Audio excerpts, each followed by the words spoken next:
Let's talk about credit. If you are thinking about getting a mortgage this year, credit is a super important piece of the puzzle that lenders are looking for on your approval.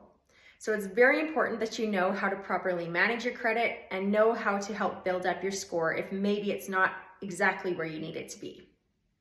So essentially, lenders are looking for the 2-2-2 rule. And what I mean by that is that you have a minimum of 2 revolving trade lines reporting on your bureau. So that would be things like lines of credit and credit cards. They want to see that you have had those accounts for a minimum of 2 years, and there's a minimum limit of $2,000 on them. Now, the reason that they're looking for this is they want to make sure that you are able to manage your credits by utilizing revolving credit and the ability to pay it back. So that's exactly what they're going to be doing with you, right? So with a mortgage, you are borrowing money from them and paying them back. So they want to make sure that you have the ability to be responsible with your money. Now, so what are some other ways that we could look at for increasing your credit? Well, first of all, you could pay off your credit on time every month. So every month you should be going through your account statements and making sure you're paying the minimum balance. That's just the bare minimum. Make sure you're paying that as it shows that you have the ability to make payments on things that you have owing. Ultimately, if you could pay it off completely, that's great too. There's a lot of myths that paying off something completely is going to hurt your credit, and that's only the case if you don't have those 2 revolving trade lines reporting for those 2 years. Now, another thing you can do is make sure you keep your balance utilization low.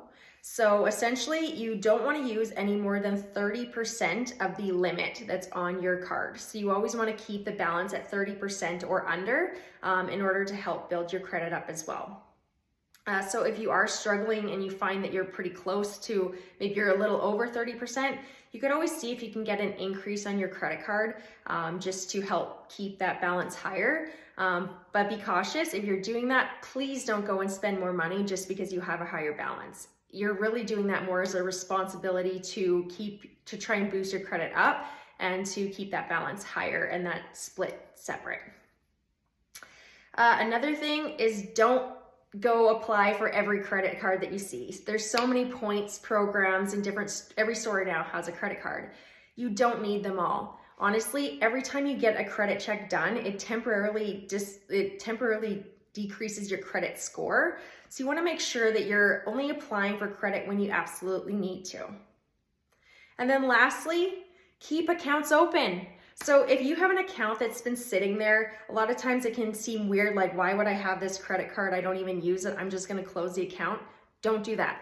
Because at the end of the day, the Bureau reports on the average age of account as well. So if you have an account that's sitting there, don't let it get closed. So what I would recommend to do is maybe just use that credit card to pay off your gas every month.